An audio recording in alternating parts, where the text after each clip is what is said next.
So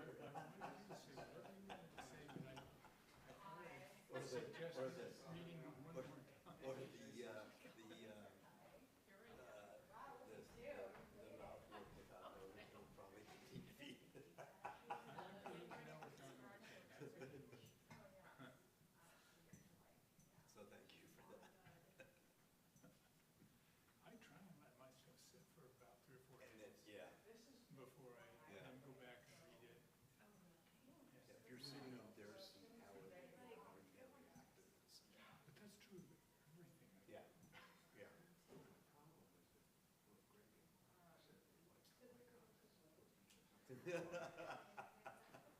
I didn't see your comments, so you don't have to read. Well, here, you can look at it. No, that's okay, I'll listen to You it. were worried about Brown Act, yeah. That's fine. That's fine, yeah. I don't worry about it. I don't either. It just.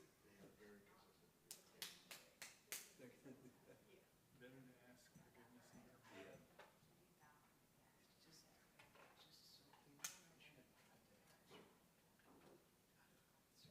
It's silly. I get it, I understand it, but, and I took the online course. So, those 3 courses, that took me, I don't know, that was like 5 hours of time, 6 hours of time. And then I got done with the ethics one. And that was harder because you had to read it wasn't like somebody talking to you. You had to sit there and read everything. I got done with it. And a couple of days later, he came back and said, you haven't. We're just waiting maybe a couple more minutes for Ms. Deasy to arrive. Ms. Deasy is going to attend, correct? Yes. Otherwise, we can just cancel this meeting. No, thank you.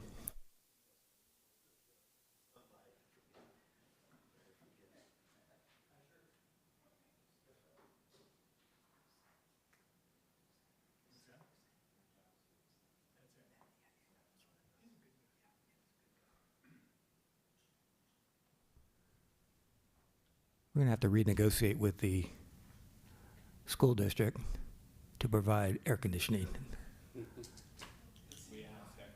especially on these special city council meetings. We do, we ask, okay. Feels like it's coming, but.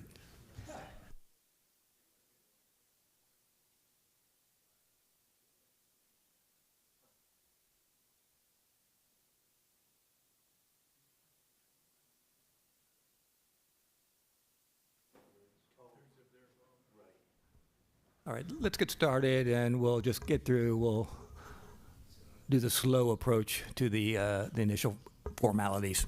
I'm going to call the meeting to order. There's a special city council meeting of July 7, 2026. And I'll turn to the clerk for roll call, please.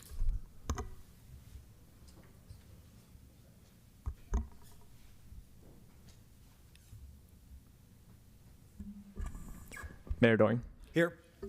Councilmember Diaz, Here. and Councilmember Barrick. Here.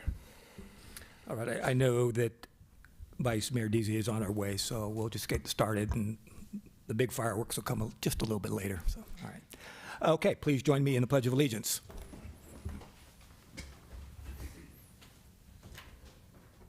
I pledge allegiance to the flag of the United States of America and to the republic for which it stands, one nation, under God, indivisible, with liberty and justice for all.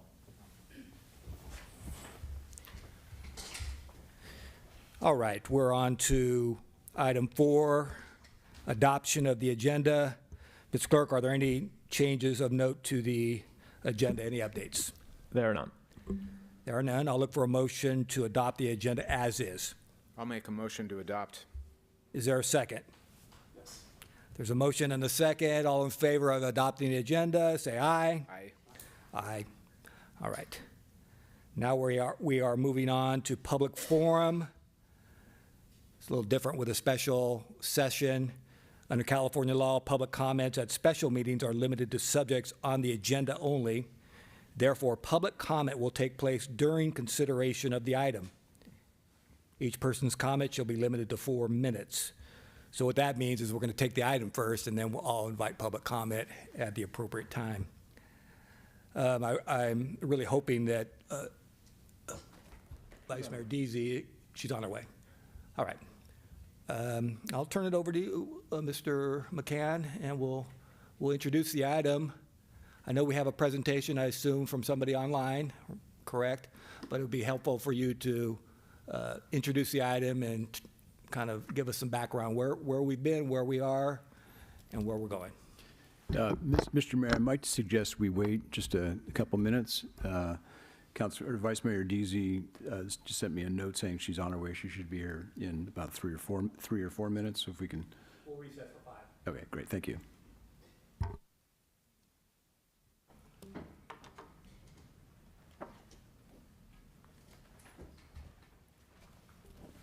So Mandy, did you enjoy your break?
All right, back on.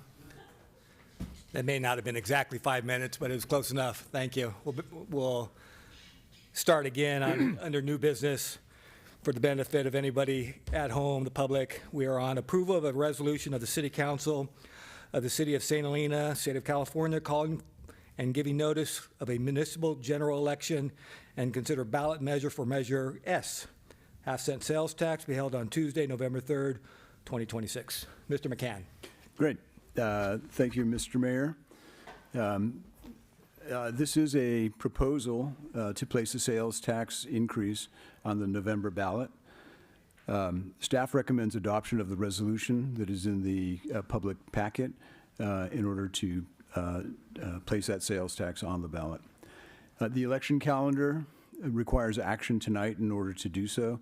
It also, the election law also requires a 2/3 vote of the City Council, which effectively means that 4 members must vote in the affirmative to support the resolution. There's been much discussion regarding the adequacy of regular revenues versus ongoing needs and services over the years here in St. Helena. Staff believes that additional sustained funds are needed to address the needs and services desired by our community. The city has balanced our budgets over the years through a long practice of deferred projects and maintenance, underfunding obligations and needs, reduced services, hiring freezes, and other methods. And while doing that, we added significant ongoing expense to our annual budget, amounting to around $3 million a year. Now, that was to substantially bolster our emergency preparedness and response abilities by changing our combination department, which was a part-time volunteer to begin with, then part-time, full-time, to dominantly a full-time fire department. That's a very positive thing, but a very costly addition to our budget. We had, in recent years, anticipated additional revenues would flow to the city through development. Unfortunately, those have not yet come to fruition.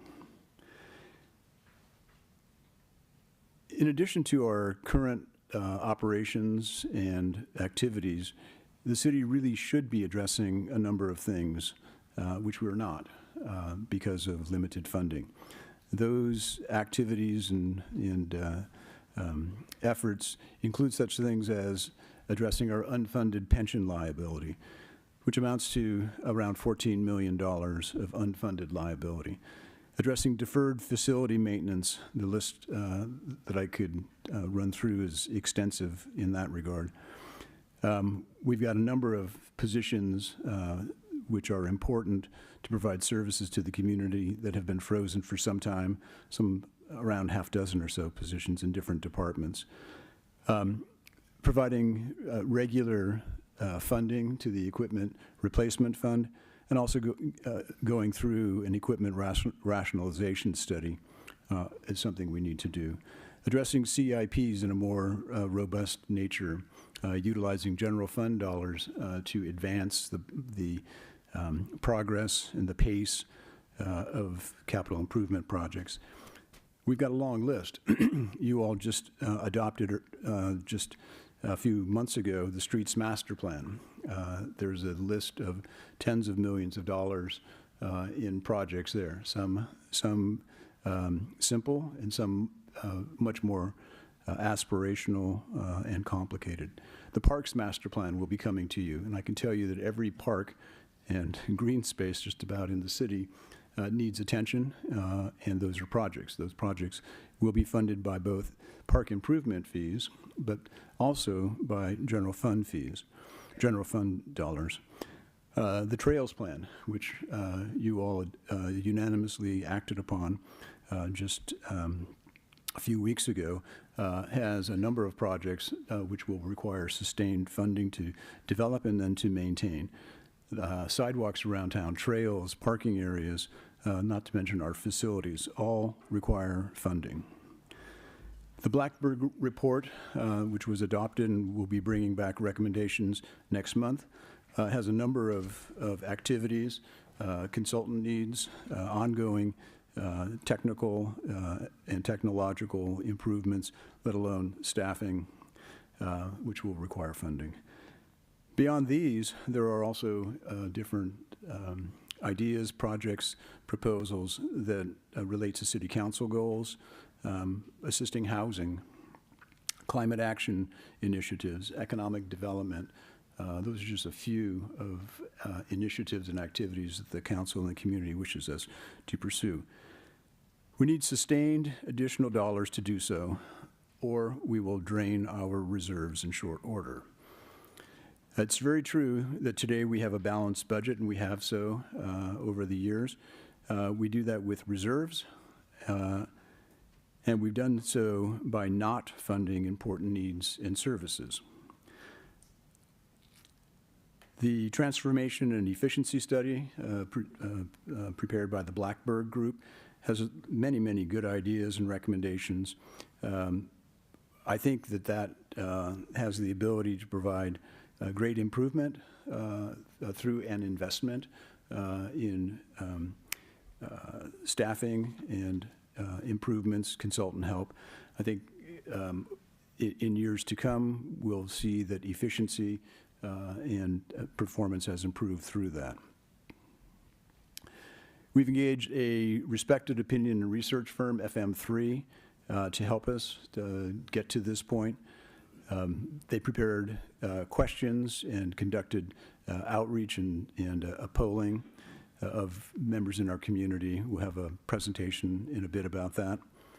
The polling reflects a strong recognition of the need among the residents for additional funds. They recognize that we have financial challenges and constraints. So importantly, there's substantial support for a tax measure at this time. The community sees there's a need for a new, sustained, additional source of funds for us to perform the services and provide the facilities that are desired. Additional funding will provide the council with the ability to address these community needs and desires pursuant to your determination as you act on budgeting questions and adopt a budget and a capital improvement program in future. I urge you to act tonight to allow the voters to decide on whether or not to provide these additional funds to address our pressing needs. I urge you to adopt the resolution. I'll have Mandy Kellogg walk through a few slides that provide some information about the city's budget over the last 6 or 10 years, as well as information about our use of reserves to address needs. After that, Lucia Del Pupo, who is with FM3 Research, will join us via Zoom, and she'll walk through some of the outcomes of the polling that her firm did. I should note that we've received a number of communications that have been posted to the city's website and shared with the city council, probably 8 or 10 or maybe even a dozen by now. And I urge the council to recognize those. Some very good thoughts provided, and it's helpful to look at those and consider them as you consider this action tonight. Thank you. Mandy? Yes, thank you. Good evening, Mayor and council members. So I just have, thank you. I have a few slides to just provide some financial information. We are completed with our fiscal year 25 audit. It is still in draft form, but should be converted to final by the end of this week, which we will then post on the website. But here's some updated numbers related to that on the general fund net position. So we started the fiscal year with $15.4 million in reserves. We had recognized 19.85 or 86 million in revenues, 20.8 million in expenditures, utilizing approximately 1 million in reserves. That leaves our net position at the end of fiscal year 25 at 14.4 million, which is 69.3% of net position. Council does have an adopted policy of 30%. This next slide is just going to show you over the last 10 years plus our current fiscal year, the adopted budget revenues versus expenditures. You'll see that in those last several years, it was projected that we would be utilizing reserves at approximately 1 million, and then fiscal year 24 at 1.8 million. If you can go to the next slide. This next slide is actually going to show you our actual performance for those fiscal years. So we did perform significantly better than what was adopted in the budget. We did utilize reserves in fiscal year 23 of approximately 1 million, and in fiscal year 25 of approximately 1 million as well. Fiscal year 26 is not complete, but as we ran the reports today, we are showing a deficit of approximately 270,000, but we will continue to accrue revenues and expenditures through August 31st as they relate back to fiscal year 26. So this is expected to change quite a bit. On this next slide, I wanted to point out a couple of anomalies for the fiscal years 21 and 22. We made some adjustments here by backing out some one-time revenues that were received related to COVID, such as ARPA funding, and then some additional funding that we received for COVID. So that did reduce the actual variance on those, but you'll still see that there's a significant revenues over expenditures in fiscal year 22. A lot of that was related to very conservative budgeting because of the pandemic. things were up in the air quite a bit on how the sales tax was going to perform and TOT, and it did perform significantly better than what we budgeted, and we also kept our expenses quite low in that year. Next slide. And so this next slide is just a projection forward of what our net position is anticipated to be. So as we showed for previously, we were at 69%. For fiscal year 26, because we haven't closed the books and we know we're still going to be recording a number of entries, we just utilized our adopted or our adjusted budget, but we did back out some significant expenditures when making that calculation, significant one-time expenditures when making that calculation for the net position. So based on those budgeted numbers, we're looking at the end of this fiscal year of about 49%, but that's likely to fluctuate based on what we actually record on the books. And then as we project forward, we did use an escalator on our revenues, conservative of 3%. And then on expenditures of about 5%, which is where we've been trending. And that would take us below the council-adopted policy for reserves of 30% in fiscal year 29, down to 27.4. And Mandy, just to clarify, these projections are a continuation of level of service, staffing, operations as we have today. They're not addressing any of the things that I raised. That's correct. We haven't added anything in here for unfunded liabilities, nor did we unfreeze any positions in these budgets here. And then I just have one last slide. If you have any questions about the numbers or would like to see something again, I can answer any questions.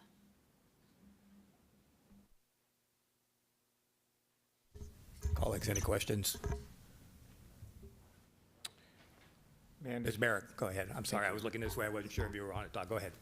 Mandy, you showed 25. From a trend perspective, what was 24 reserve balance?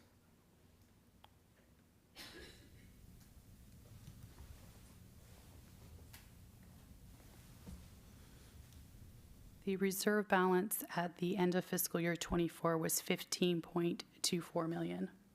So 83.2%. It was 82.5%. 82 Yeah, pretty sorry, close, yeah. if math failed me. 82.5%.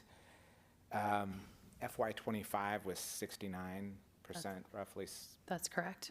and you're projecting 49%, roughly? If we were to assume all of the expenditures that have been adopted in the budget, yes. Okay, so if we look at the actuals, which we understand are less than the projected, and they've been less consistently. Be fair, it trends about 10% a year. What are we looking at roughly around 10% if you're going to estimate, right? We don't have. If I had to estimate, yeah, 10% would be a fair number. So the trend's pretty clear, is we're spending reserves to balance the budget, as Mr. McCann said. Is there any other information you think we need pertaining to the slides? I don't think so. Thank you. Vice Mayor. Yeah, thank you. Can you go back to the expense and revenue? Back a little. Keep going back.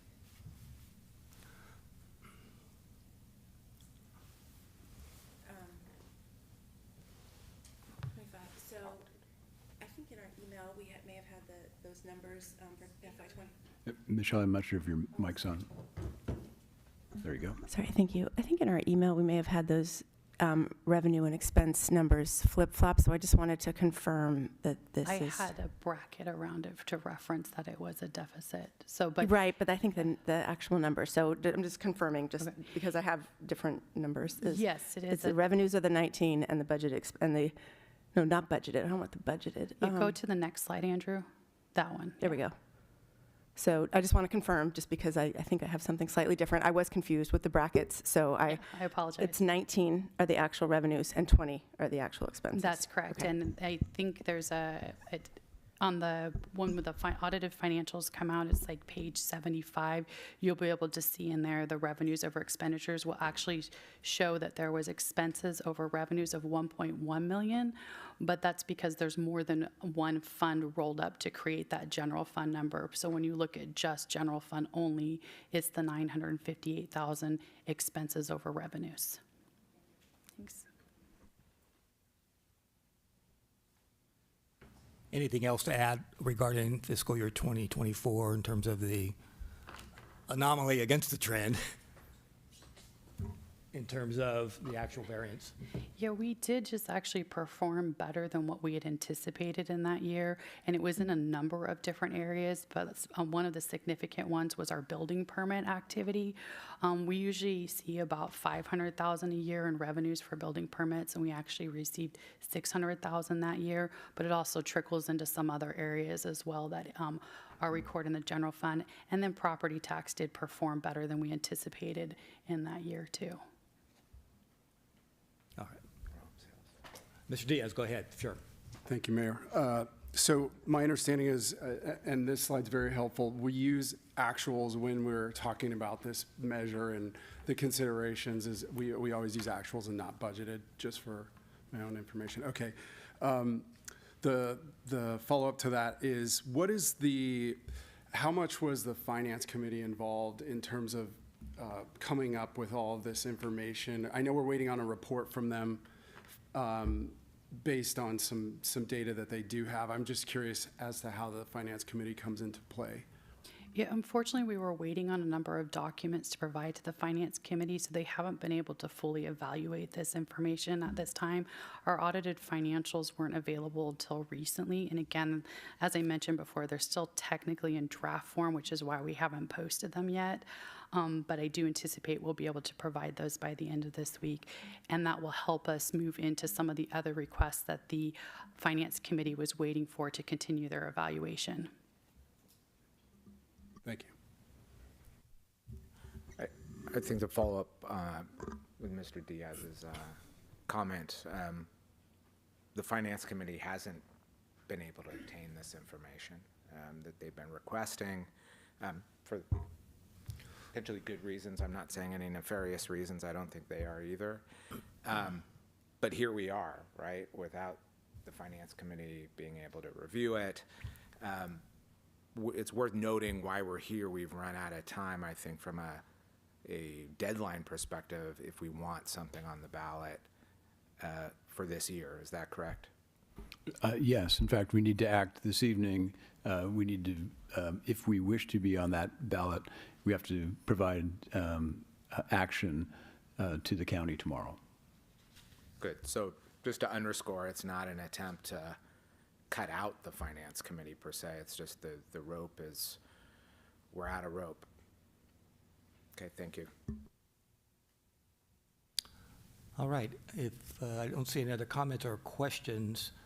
We can then go to the presentation by our consultant from FM3. Yeah. Before we start, I just one question for our council. So tell me more about the election cycle. We wouldn't be able to do a sales tax in 2027, correct? I don't believe we would, no. I think right. we'd have to wait for the next. Yeah. So it's general elections, 2028 is the next general election after this one. All right. I just wanted to make sure that's there. All right. FM3, welcome.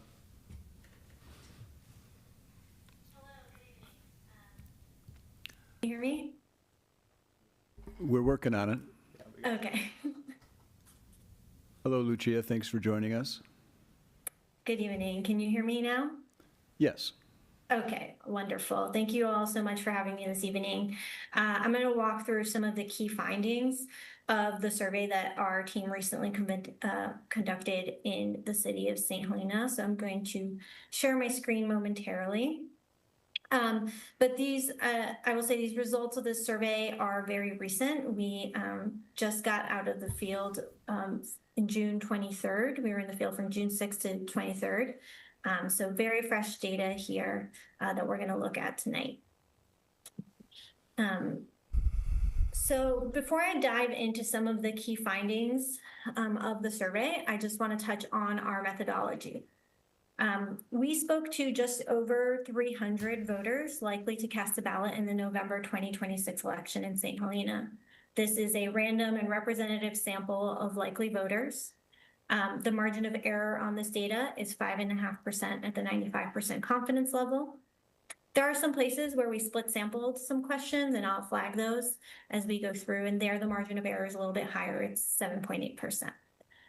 The survey was conducted via phone interviews to landline and cell phones, as well as online interviews, which were done by sending out outreach via email invitations and text messages as well.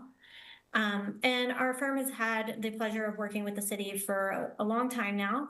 So you'll see some data points throughout the presentation here of some kind of key metrics that we have been able to track over the time in the city. But this approach is kind of reflective of kind of how we have approached polling in St. Helena in the past for voter surveys. So the first few slides kind of cover some of the key metrics and key findings about the mood of the electorate and views on the community. We asked folks if they approve or disapprove of the job being done by the city overall, city government overall. And what we saw was that 2/3 said that they approve of the job being done, with 30% saying they disapprove of the job being done. This is very consistent with what we saw in our 2024 polling, with 65% said they approved and 29% disapproved. In fact, there is statistically no difference. And what's interesting is relative to, you know, when we first did our first voter survey with the city back in 2016 in advance of, I believe, Measure D, satisfaction and overall approval of city government has gradually increased over time. We also asked about impressions of the city council. And what we saw here was that these are also improving. 67% indicated they approve of the job being done by city council and 30% disapproved. This is actually slightly stronger than in 2024, but we do see that, you know, there was pretty much a jump. 2016 to 2021 was pretty stable with majority, but right at the halfway point having a favorable opinion. And since then, it's been in the 60% tiles approval. We also asked about perception of need for funding for additional city services. And this is a place where we saw a pretty notable shift. We asked folks if they felt like there was a great need, some need, a little need, or no real need for additional funding. And what we saw was that a very large percentage said there was at least some need, with 78% saying there's at least some need. So slightly higher than in 2023 and 2024, when it was about 70%. But what has increased quite a bit is the great need, which for many years was about a quarter of voters saying there was a great need for funding. And here we saw that nearly half of voters said there was a great need for funding for city services in St. Helena. And similarly, we asked about awareness of the city's budget deficit. We offered this statement and asked them to whether this was accurate or inaccurate. And we saw that 4 in 5 said it was accurate, that the city is facing a budget deficit. So there's wide awareness of the need. So in that context, we explored a potential sales tax measure. This is the language that was tested in the survey. It is written to mimic the 75-word ballot question to get kind of a realistic read and reaction from voters when they see the question to kind of be able to get a clean read on the data. And what we saw was that there was really strong support for this measure. This has a 50% threshold, and we saw that 70% of voters said they would definitely or probably vote yes on the measure, with 73% saying they would vote, they were at least leaning yes. So pretty broad support. And then in terms of intensity of support, there was also a lot of intensity, with 53% saying they would definitely vote yes, compared to only 16% who would definitely vote no. We also explored a series of potential budget priorities and elements of the measure. And we asked voters to rank these, whether they were extremely important, very important, somewhat important, or not too important. And they're ranked here by the percentage who said each was extremely or very important.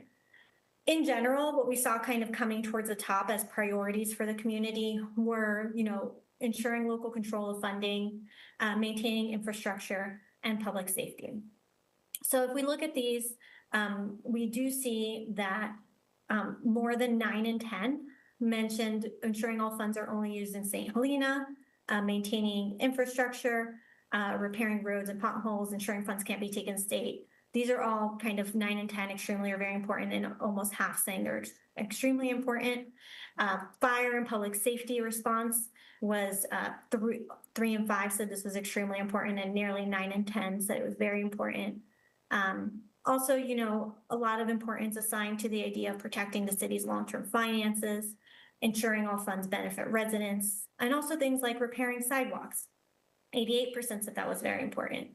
Supporting local businesses and retaining and attracting local businesses. Reducing fire risk by managing brush and other fuels.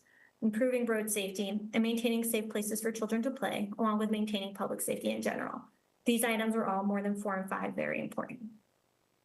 As we go further down the list, we see that all of the items we tested were majority very important to the community, but on some of these items on this slide, you can see some of that intensity, that extremely important going down a little bit. So they're maybe seen as important, but in relative terms, not as important as some of the things we saw previously. It's worth noting on this slide that we did split sample preventing cuts to library services versus maintaining library services. And preventing cuts to library services was seen as a more important priority rather than simply maintaining services. We also saw 79% saying it was very important to improve wildfire response and disaster preparedness. More than 3/4 felt like it was very important to help ensure safe routes to school, maintain the city's fire station, maintaining parks and public spaces, and similarly public areas.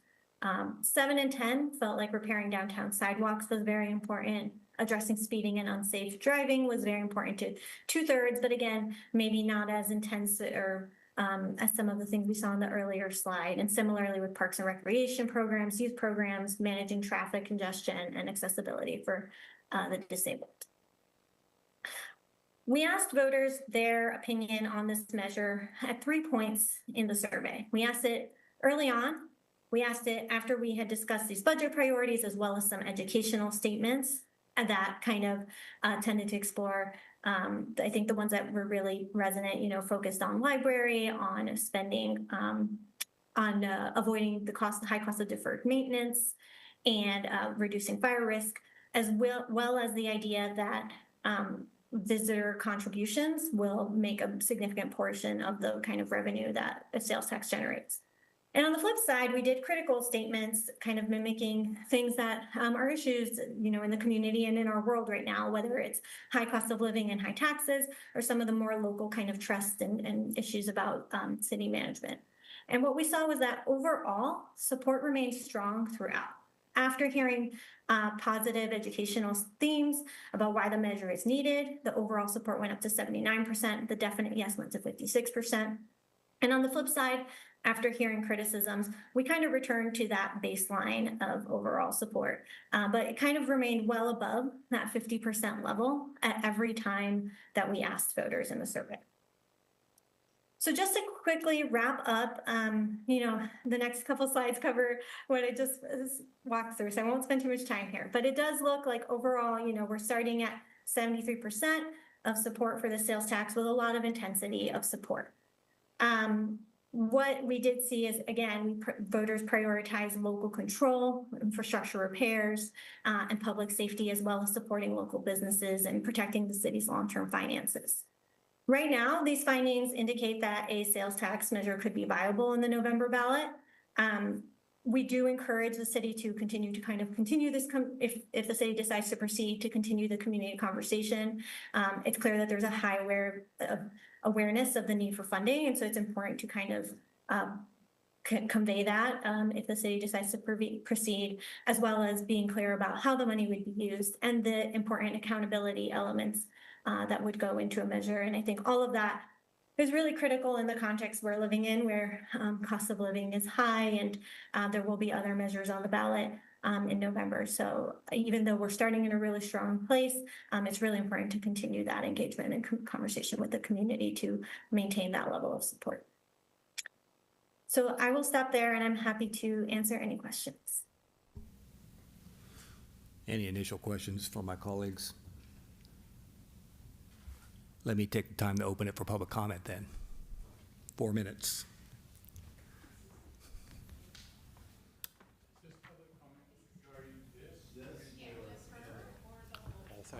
Public comment regarding the whole item, Whole item, right? right. Yeah, the whole That's item, what I sure, understand. yeah.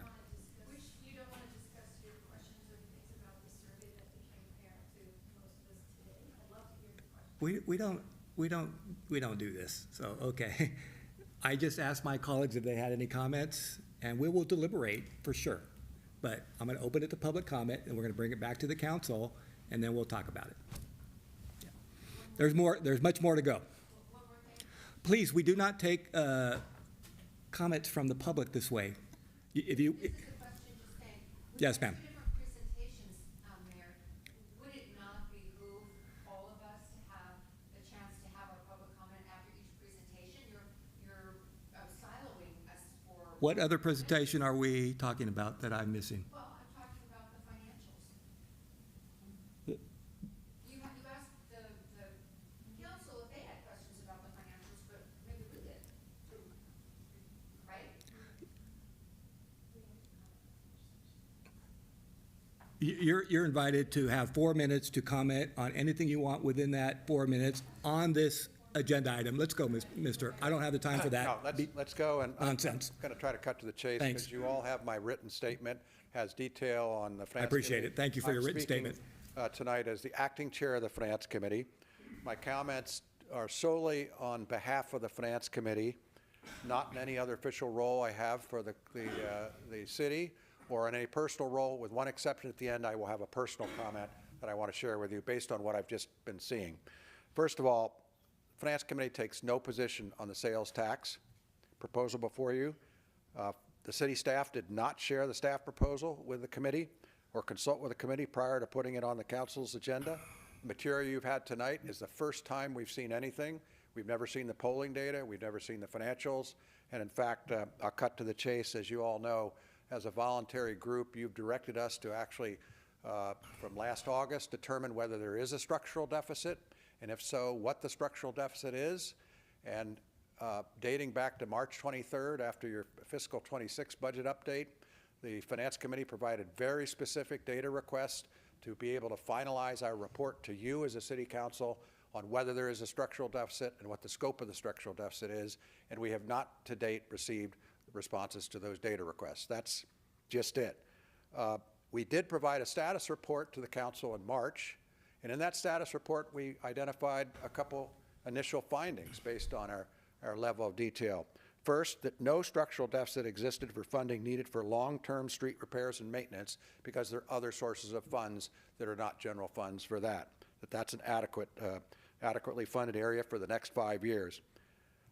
We also noted that the committee was reviewing the city's salaries and benefits compensation levels to determine what, if any, savings could be achieved by aligning with competitive and similar salaries and benefits of other comparable Napa and neighboring cities and towns. And I might want to just commend Vice Mayor Deasy, because she was the first one on the council to actually talk about this issue at least a year ago and actually ask that the Finance Committee specifically review compensation and benefits as a method to determine whether the city's compensation and benefits levels are comparable to other cities and to identify whether there are any savings opportunities. Third, we found that there are fully funded reserve funds that exist that might be used to cover new expenditures without creating a deficit and without adversely affecting the city's overall reserves. These findings, by the way, build on our previous recommendations, which you know of, where we identified the ability to earn interest on unused portions of cash up to $1 million in additional general funds each year. We indicated in March that we were nearing completion of our report to you as a council, subject to getting these additional data requests. These data requests have sat since March, and we have had no response. The data you have tonight is the first time we've even seen it, and much less you've seen it. We have not analyzed it. We did develop a draft subcommittee report on levels of compensation and benefits, comparing our compensation and benefits to other jurisdictions. Based on our agreement to cooperate and coordinate with city staff, We've sent that draft report. It identifies significant opportunities for savings. We sent it to the city staff and are awaiting comment by the city staff on that draft report. So far, that report was provided in early June. So far, we've received no comment from city staff on our recommended savings for salaries and benefits. Assuming that we get responses to our data requests, we will schedule a Finance Committee meeting in the near future to hopefully finalize our findings and recommendations on whether we believe a structural deficit exists, and if so, the scope of the structural deficit and options for expenditure efficiency. I want 30 more seconds, if I could, on personal comments on what we've just seen here. 30 seconds. All right. First, on the polling data, I want to remind everybody that we had the same positive polling data in 2024 for the transfer tax proposal, and the actual vote when it came to it swung 15 points to the negative. So what I do is be very aware of relying on the polling data. By the way, 2024 wasn't when we had affordability issues like we do now. And then second, I do think it's very important for you to decide whether you're going to allow the Finance Committee to have a role here. You do have the right legally to withdraw. If you vote to put this on the ballot, you have the right to withdraw this by mid-August. So it is not a deadline that is a hard deadline. So I want to just emphasize that. We will continue to work with you, but I do want to basically say that we are not happy with the way this process has worked, and I really would encourage you to try to renew your cooperation and coordination with the Finance Committee. Thank you. And if you had any questions, I'd be happy to answer. Thank you.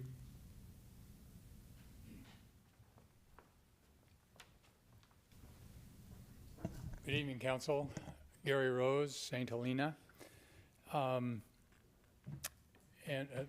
also to you, Jim. I'm not here to encourage the council to vote one way or the other for placing a sales tax measure on the ballot. I think I would like you to think of this as a conversation between friends, sort of a one-way conversation.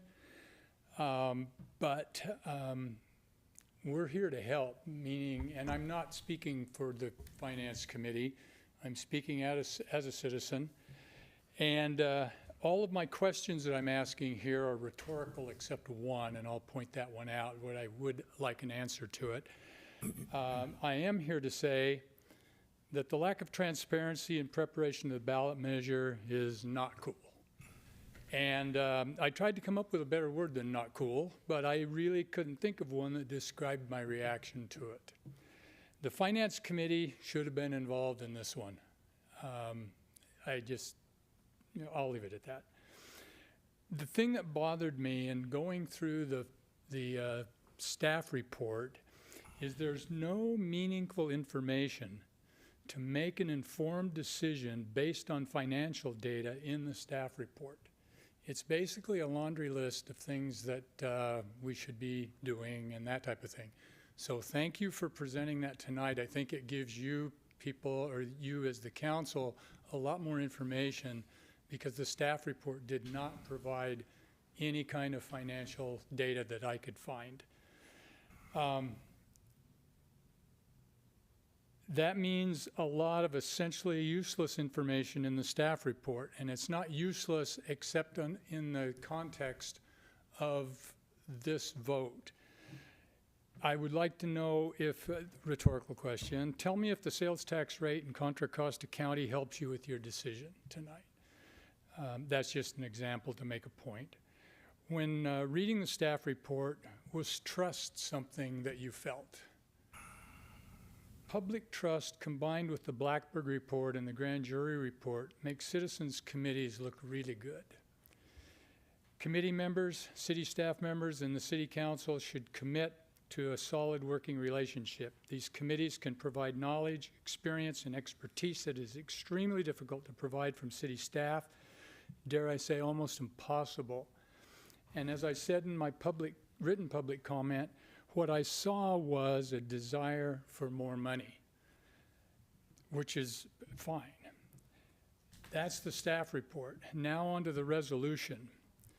Whereas there are way too many whereases, the first 9 are just a laundry list again of services provided by the city. Turns out they are the questions in the survey, but I didn't know that ahead of time. Whereas number 15, you have to count down, specifically states the money will go into the general fund and used to pay for general city services. So all these lists of things may or may not be where the money goes, so you keep that in mind. Whereas number 11, the one that's about accountability, transparency, that word again, third-party audits and public spending disclosures is the only place in the document that mentions those items, not counting the ballot question, which repeats the third-party audit and public spending disclosure are required. This is the one item I would like to have someone get back to me and show me where these requirements are actually written. And I would like to state that every person associated with this is putting this together is capable of much better.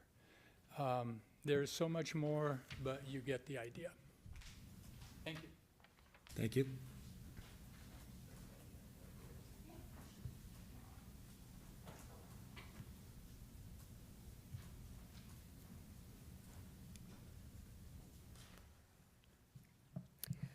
Good evening, Mayor Doring and council members. My name is Tamara Sorensen, 1381 St. James Drive.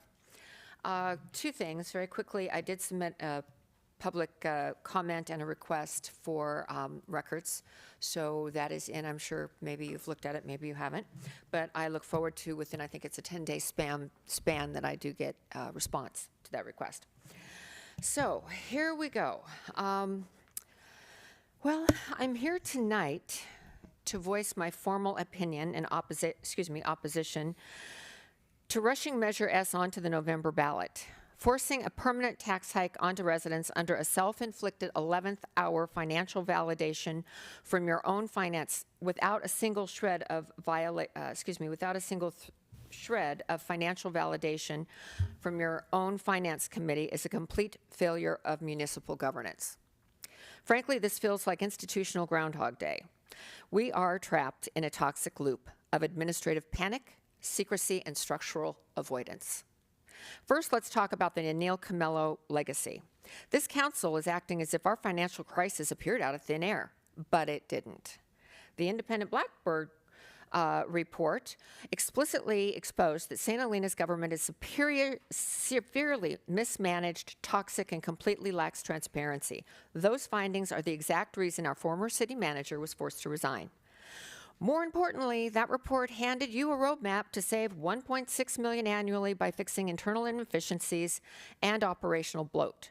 But instead of doing the hard work of administrative reform, which, by the way, all of you folks promised a couple of meetings ago, and it looked like you all got away with the hall pass, I must say, after that meeting. It was very disconcerting to those of us sitting in the audience. But this council has taken the lazy, familiar way out. It's demanding a blank check from taxpayers to fund a broken, mismanaged system.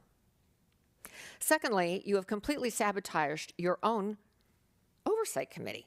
The Finance Committee was blindsided by this proposal, bypassing the town's primary financial experts.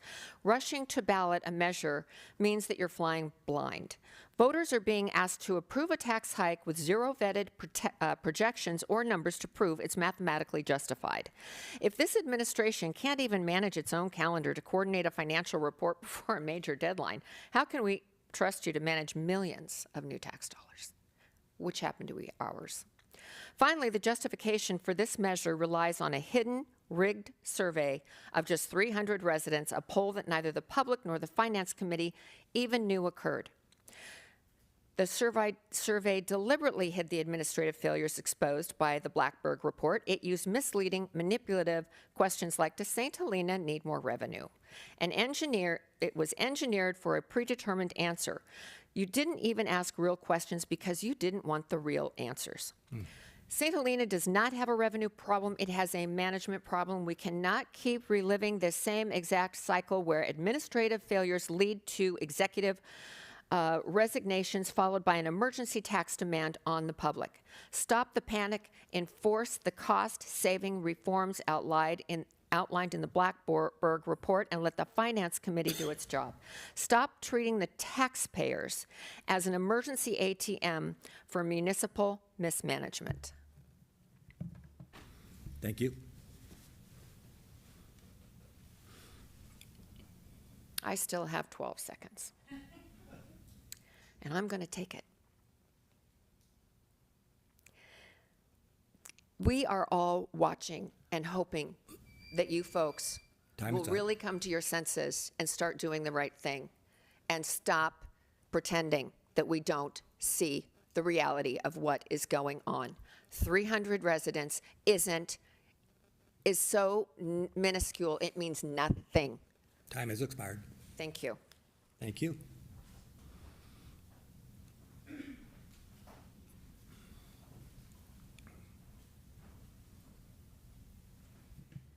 Hi, everyone. I'm Deanna Griffin. I'm speaking today on behalf of myself as a resident of St. Helena.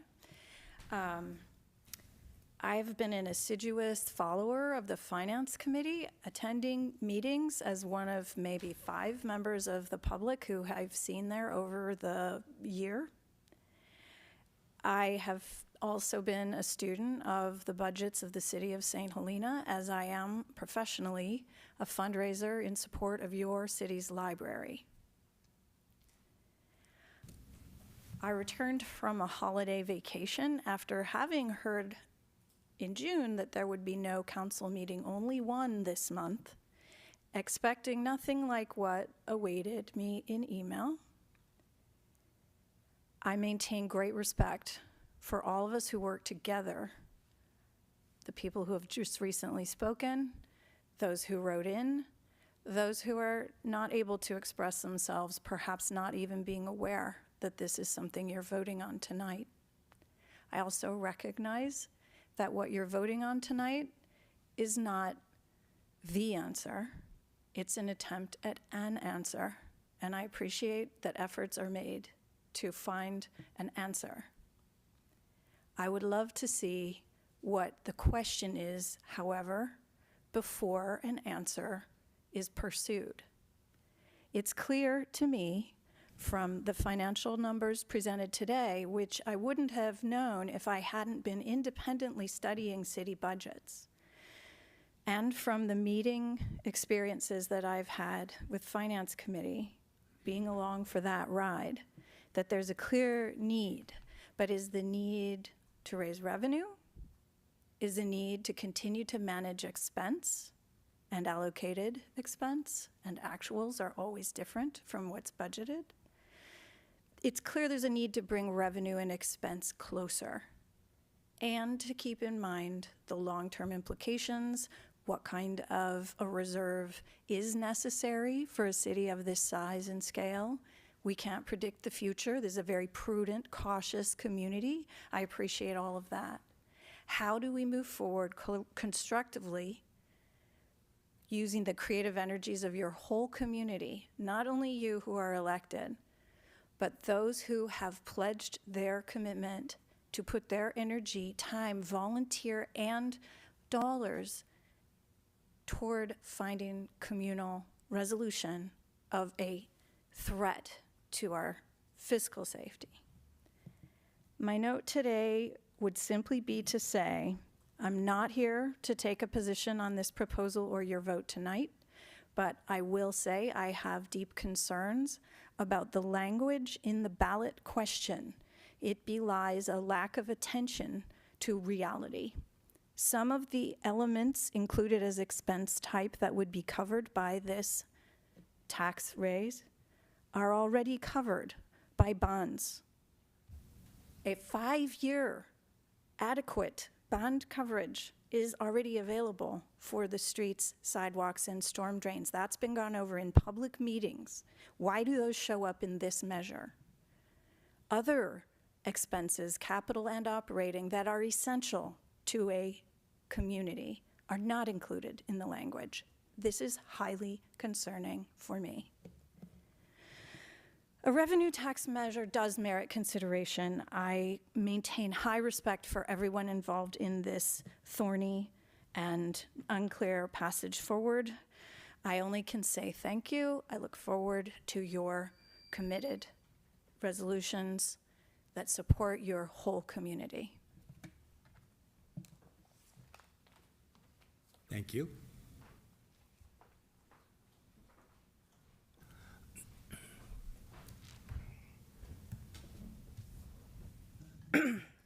Good evening, City Council. My name is Michelle Lou Covell.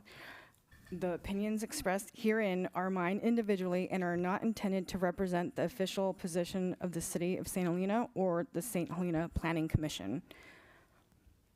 I did submit a public comment already, and I'm not going to repeat it, but I found finding this survey, I'm just, the word perceived is being used quite a bit. It was used in the survey.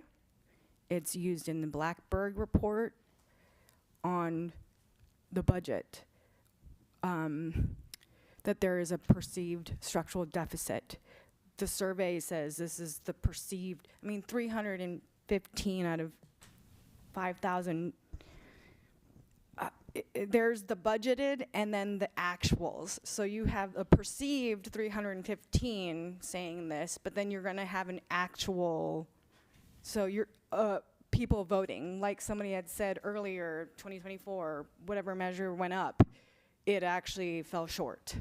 So we're gonna spend money on, I don't know how much money we spent on the survey, 1. 2, it would be really great to actually see the words. There was public comment on Facebook where somebody addressed the survey that they received and they thought it was misleading. Then secondly, like, we paid for this survey. We should be able to see it, right? Because I think we paid for it. So the timing of this item seems really last minute.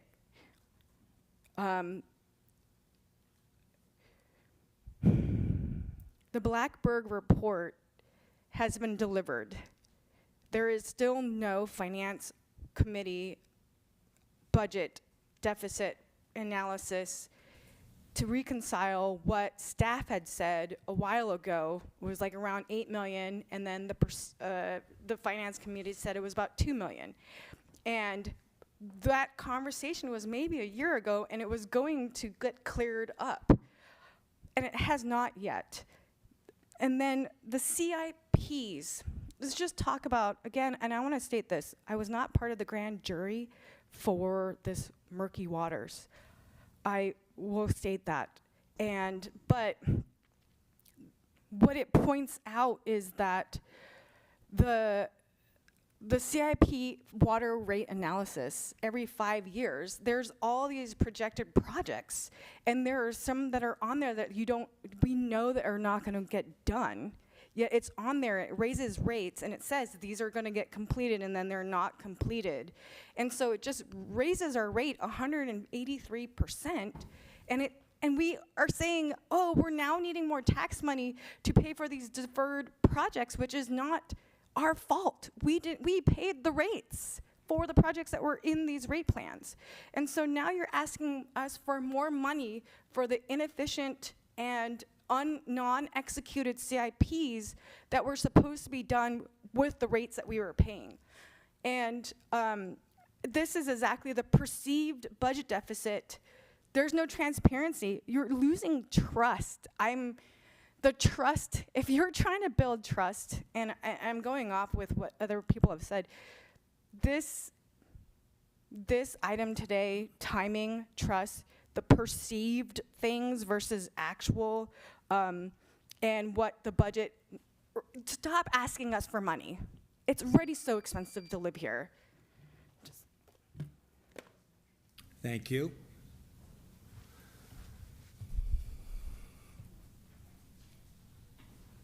Good evening. My name is Greg Dolly, and I'm a member of the Finance Committee. I submitted for the public record a document, which I'm not going to review. It's pretty straightforward, expressing some of my concerns. I find the council tonight in a tough position. running out of time. I did not realize that this cannot be brought back for 2 years, if that's true. This is a revenue-generating opportunity. I'm not saying it's needed necessarily, but you have a get it or don't get it and wait for 2 years. Chris indicated, and this really comes more as a question for people that are in the know, which is if you were to make a decision tonight in the affirmative, at what point in time can you pull that back? My question is, we don't have any idea what the implementation plan is for the Blackbird study. I know the staff is working on it. I don't know how quickly that's going to come forward. Finance Committee has not received enough information to finalize the structural deficit. We hope that will change quickly. And we don't have, we will have, but we don't have a final audited financial statement for 2025. Those are all pieces that I think are just critically important to this decision. I don't know if we have enough time to gather some of that, but I offer that as this is a step one and there's a step two to this decision, that there could be more robust conversation with the Finance Committee over the next 45 days or 60 days. Whatever that time frame is, I'm not an expert on timing, but I just throw that out as a suggestion. Thank you for your comments.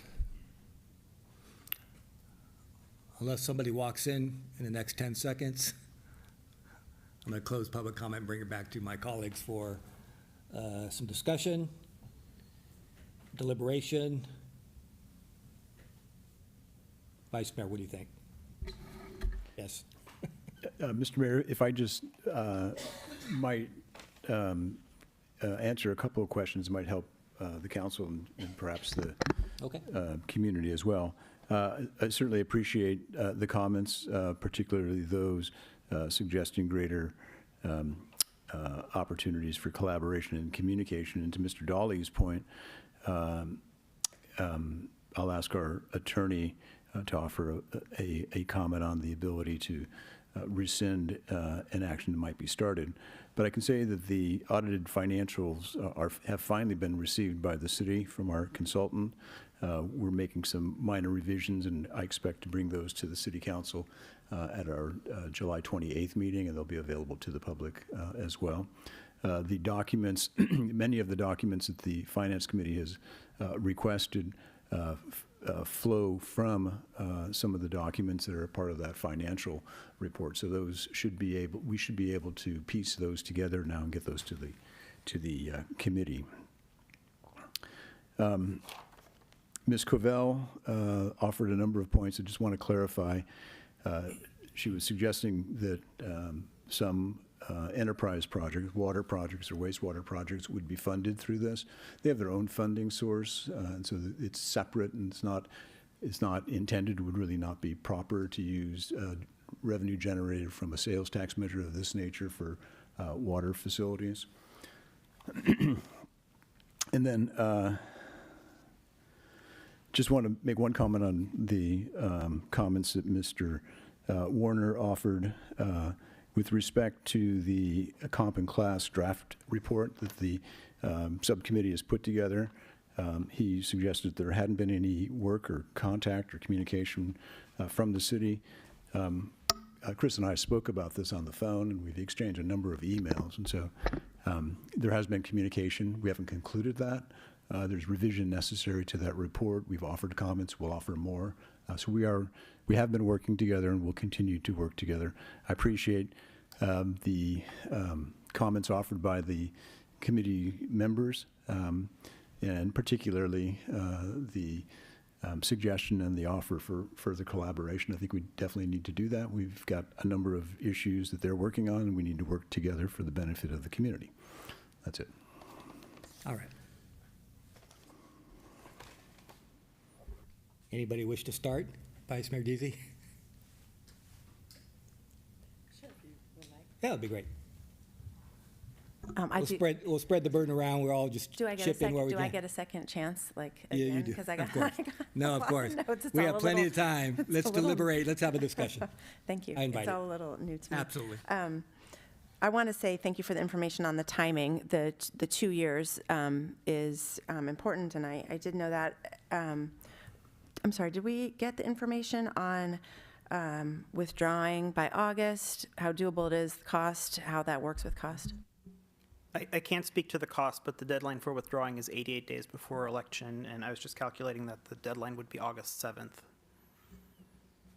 Does anyone have any rough idea about like what gets spent and when? And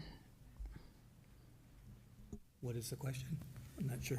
well, there's a cost to running or putting. Isn't there? Am I wrong? There's a cost to putting this measure on the ballot. The county charges us for putting items on the ballot, and it's estimated at about 15 to 20,000 per item that we add. So it's 15 to 20,000 for the 2 city council places and the mayor, and then a measure would be an additional 15 to 20,000. Okay, so actually less than I thought. And do we get charged now, or do we get charged after August 8th? This is a small question, but I am curious. They charge after the election based on cost. If we make the decision to pull it, do we get charged? It's probably not the biggest issue, but I am curious. I would guess that if we made the decision to remove it before printing deadline, they wouldn't charge us or would charge us less. Thank you. I'm going to keep going. Legal counsel, I mean, it has to do with preparation of materials, and I think that's the day that they're due. County elections typically charges based on actual costs, so the sooner it's withdrawn, the less effort they'll have expended, so the lower the cost would be. Okay. And just to clarify on the prohibition, that's in Prop 218, so it's in the California Constitution that a general tax has to be consolidated with a general election. Yes. Thank you for that clarification. Thank you for the clarification on water also. I think that is an important clarification to make. I was going to make that point. And I have a lot of comments and questions. I want to start by saying I do want to ask a couple of tough questions, but I see the need for money and how it makes things easier and can take some pressure off. That sometimes that pressure can be difficult. I also want to answer Gary's question, or sort of ask it, because I had the same one. And the thing about requiring an audit and everything, this measure, it's just regular government reporting, is my understanding. It's nothing special. It's the reporting that we already do. Is that correct? The whereas and the stuff in the polling, I asked it after I saw the polling information, because I said, what is this about audits? There's no special audit for this tax. We just report on things as a government. Correct. So our budgeting process and then our annual audit would address the funds received and the use of those funds. Okay, There's no oversight committee, if that's yeah. Thank you. Okay, so I'm going to start with my one sort of tough question, which maybe other people will have. So if we can give it a good answer, that would be great. I think I saw that the estimated reserve would be at 36% 2 years from now, which is still within, which still seems reasonable. So let's talk about why it's important to do now, given that we have a couple of years. Question? Someone?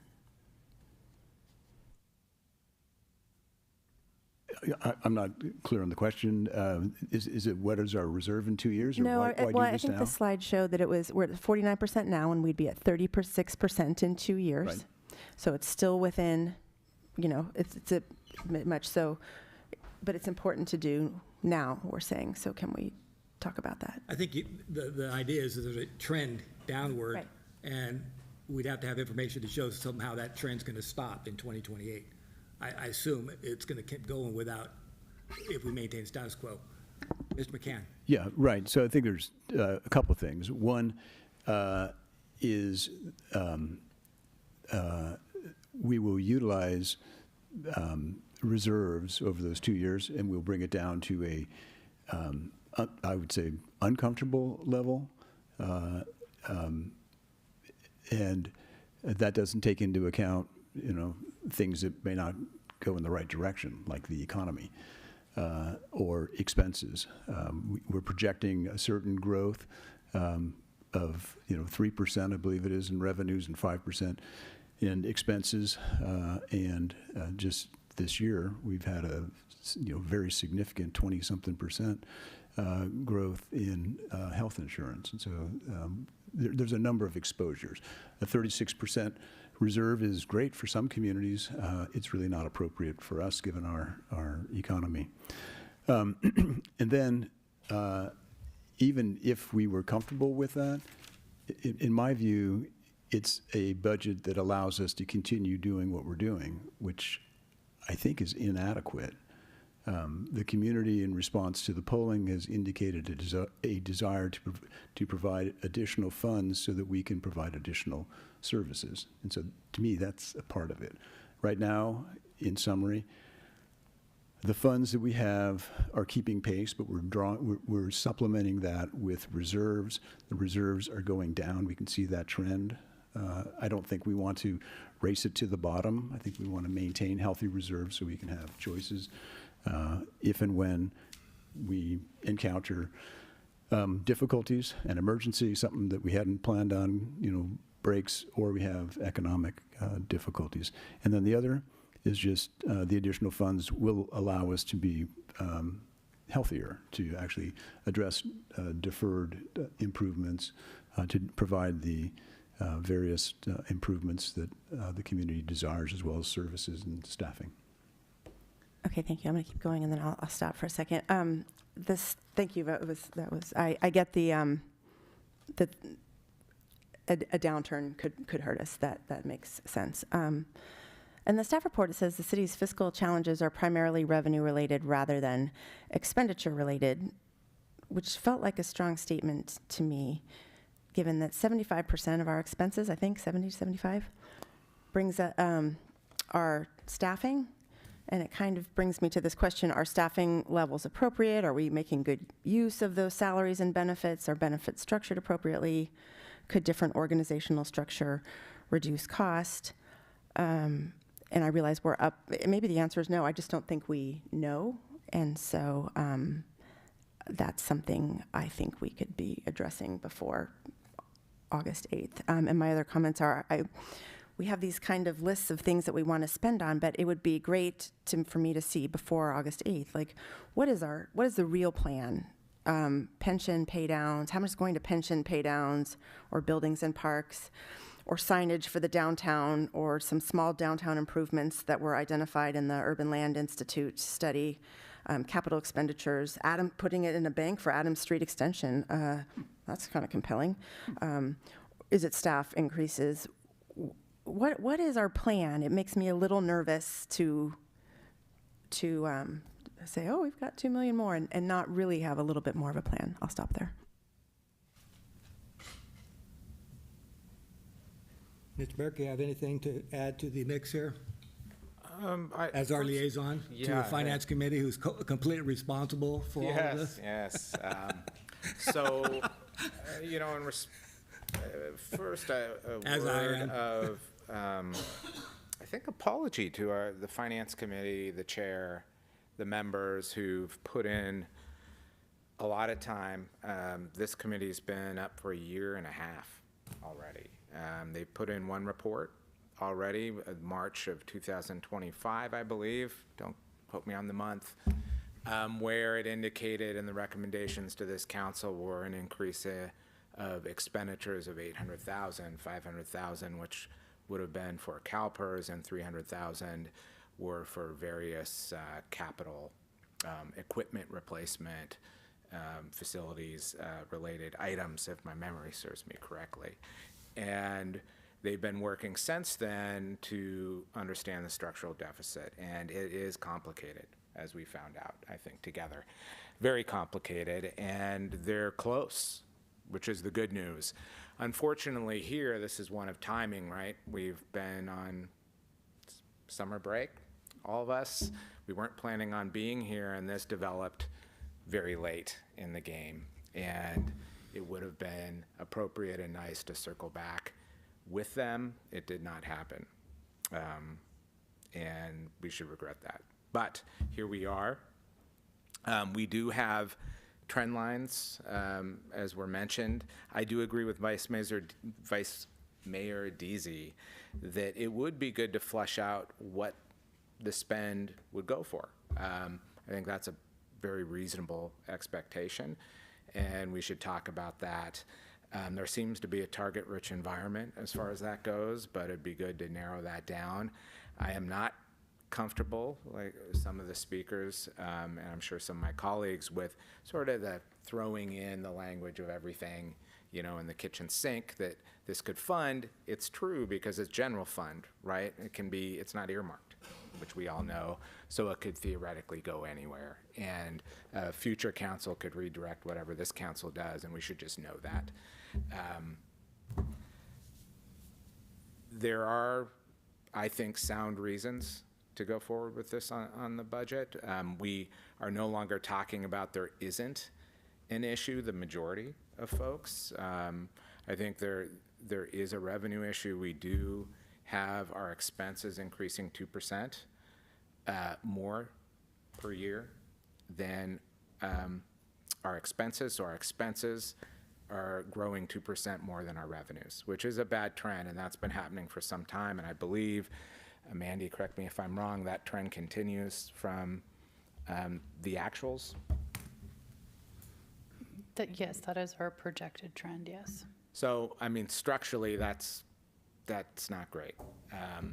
On top of that, we're at that nub, right? Based on the numbers we've saw, the actuals end in 26, the projected, we have about $4.5 million to deal with, right? We were talking percentages, but it boils down to $4.5 million between our reserve threshold of 30% and where we are projected to be at the end of the year.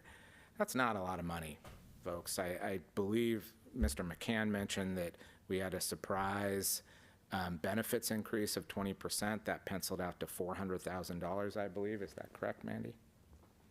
Yes, that is correct. That is actually above and beyond what is adopted in the fiscal year 27 budget. So it illustrates, I think, what Mr. McCann was underscoring, which is, hey, when you're getting that tight to the nub, you know, from my perspective, whether I agree, and whether I agree or don't agree, we have I think, a responsibility based on the timing to put something to voters so they can decide. And the Finance Committee will have time and continue their valuable work to fill in some of these holes as things come into play. Some of the subcommittee reports we know already. I'm not going to talk directly to those as they're not public. In general, I'm comfortable. I regret that this seems rushed, but here we are, and we have to deal with the hand we're given here. All right, thank you for those comments. We'll keep the discussion going. Mr. Diaz, you have anything to offer? Welcome back. Yes, thank you. Welcome home. Thank you, Mayor. All right. No, this is obviously, timing is of the essence. But I really appreciate the public commentary. And one thing I want to identify is, all of our committees are very important. Finance Committee is really, from what I've seen so far, is really a dream team. Like, you couldn't even ask for a better, more equipped group to help along the city. And so this is a very valuable resource. And so when we talk about involving them and having transparency, I'm looking at a lot of different numbers and not sure where we're at. But what I do know is today we have to make a decision, and it was good to hear that there's a little wiggle room here to change direction. We, as Council Member Barrick said, we all recognize there are issues. What we don't know is where the goalposts are exactly, but we're going to get there because we're going to get this report out and done. The deficit is, I saw to Vice Mayor Deasy's question about the reserve percentage versus the expenses. I mean, it's an aggressive drawdown I see there going year on year, and not knowing the details behind it, I feel a little blind. But simply looking at what we have to do today to make sure that we're equipped to deal with any curveballs or curves in the road, I believe that this is something we need to do today. But in continuing working with the Finance Committee to come up with solutions and ways to make sure that these aggressive drawdowns on our reserves aren't happening. So that's what I have. All right. Well, thank you for the comments. As mayor of the city, I also want to offer my apology to the members of the committee. You've done a lot of good work. Certain events and timing have conspired against us, honestly. I know a lot about polling because I've been through a lot of them. Some folks go, why didn't you tell us about the polling? Well, that damages the polling. So there are reasons for that. We didn't get our polling results until June 23rd. This was thrust upon us. I've always thought in my heart of hearts, knowing what I know after 12 years, that we have a structural deficit. I know what we're not doing. I think about what we're not doing actually more than I think about what we are doing, and I'm deeply concerned about what we're not doing. We're not really focusing our attention on economic development. We're not focusing our attention on housing through a housing coordinator. We really haven't even opened, frankly, the streets master plan to focus on improving evacuation. Those are big ticket items, and I would respectfully disagree with folks who say we have enough funding for our roads. If you look backwards, we do. If you look forward and you want to keep your community safe, I would say you don't. Even the downtown sidewalk itself is upside down. That is an expensive project. So the notion that we have plenty of money, most of it is tied up in impact fees. It's restricted in some ways, but there are reserves. There's good points made. So it's a balanced approach. It's not a binary decision. There's the need to look at economic development, look at housing, look at the maintenance of our parks, which I think are woefully inadequate right now, honestly. We have great ideas from the Blackburn report saying, here's how you become more efficient. You actually have to invest in that.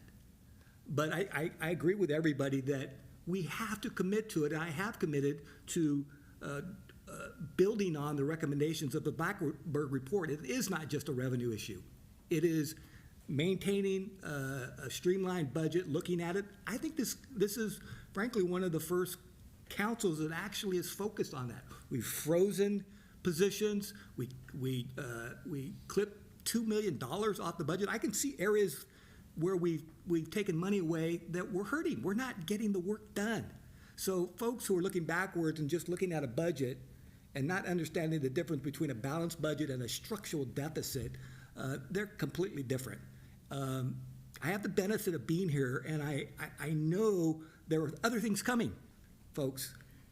There's a lot going on, and I've always thought, frankly, I was surprised that folks thought a sales tax was something not on the table. I've always had it on the table. All the conversations I've had with folks, I go, that's the one, because of my experience in 2017. The same polling was done then, and we succeeded. I think it was like 71%.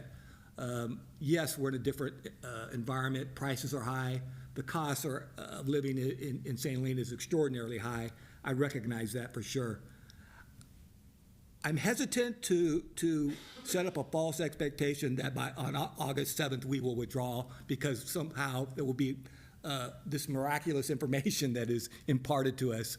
But I can tell you this, if things look better, and for example, we get a hotel, remember, we have entitled 2 hotels, significant 60-room hotels, and neither has been built.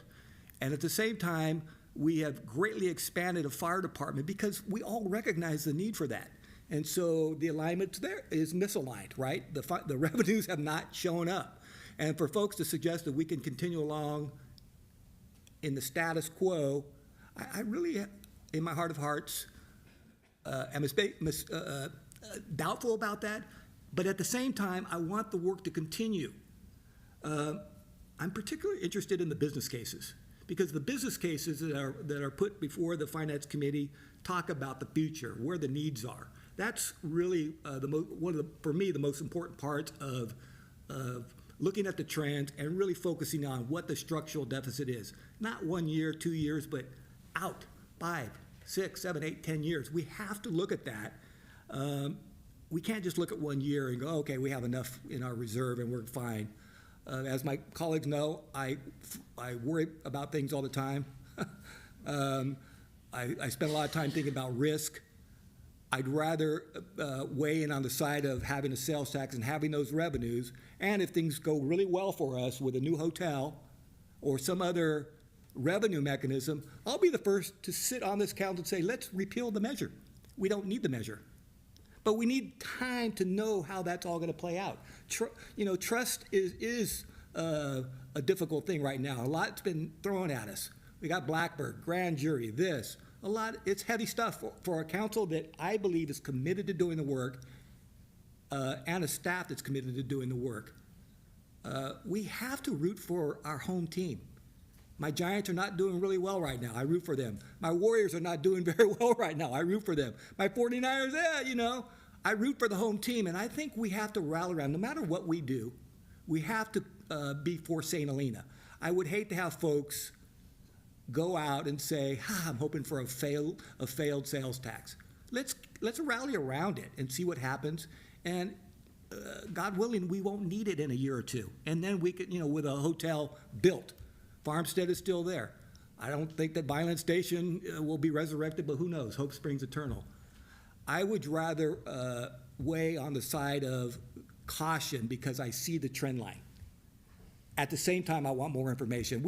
None of us have enough information right now. We have to make a decision today. I'm for it. I think our council should be for it. All four of us need to be resolute on this, but with the notion that we can make adjustments going forward.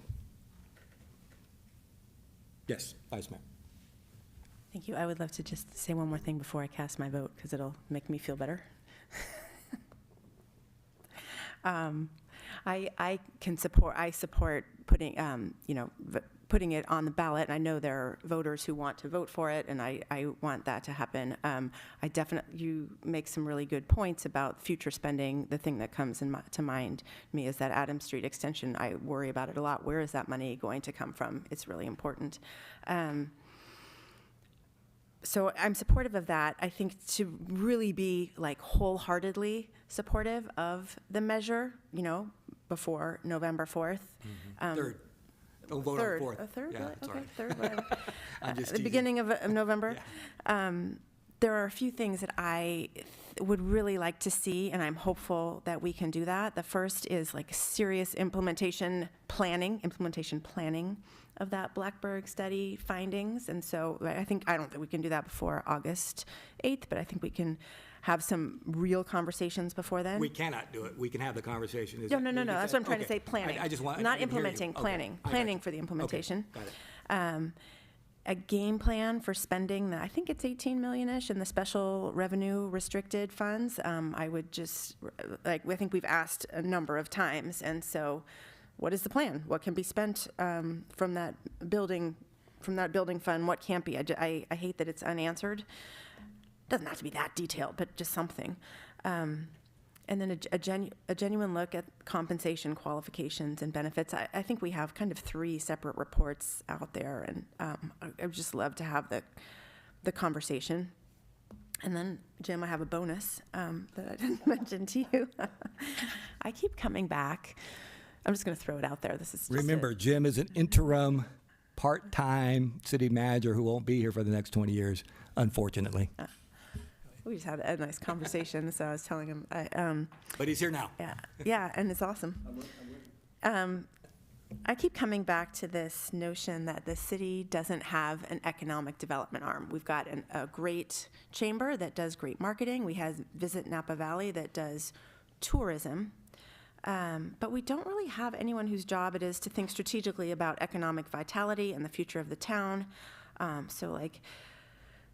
Supporting local businesses, encouraging entrepreneurship, expanding opportunities for residents, whether that's, it could be partnering with the CIA, it could be a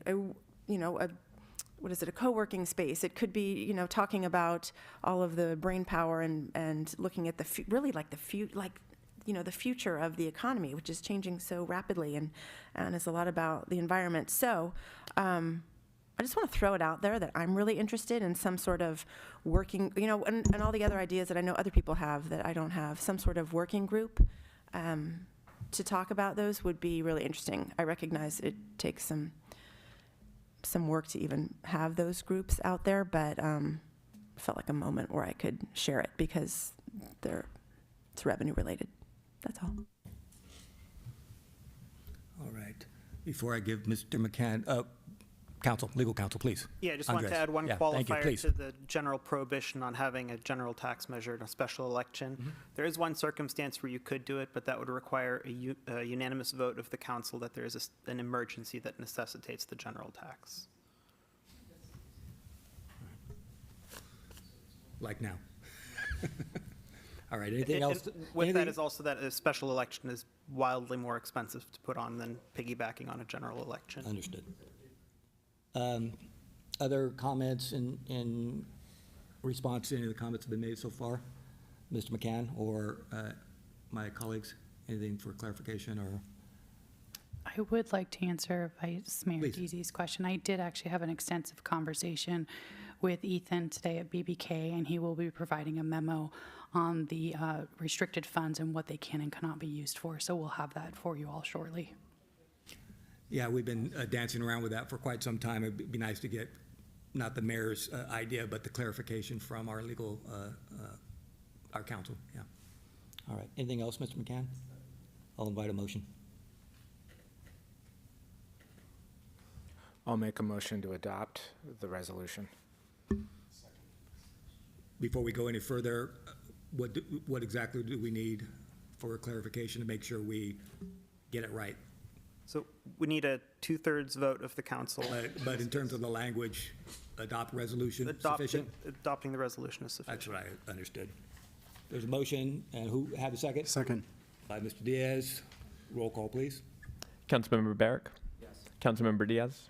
Yes. Vice Mayor Deasy? Yes. Mayor Doring? Yes. All right, thank you for that. Thank you for the good work. Obviously, we have more to do. We have more to do, and we're looking forward to receiving more input from our collaborators. Thank you so much. All right, have a good night.